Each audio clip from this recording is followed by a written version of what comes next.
You ask Tiger to solve. This deals with linear equations with one unknown. The final result is y equals 13/10. Let's solve it step by step. Simplify the expression. Group like terms. Simplify the arithmetic. Group all constants on the right side of the equation. Add 13 to both sides. Simplify the arithmetic.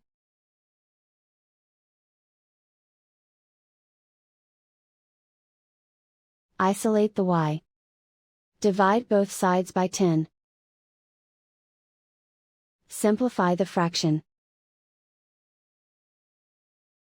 And so the final result is y equals 13/10.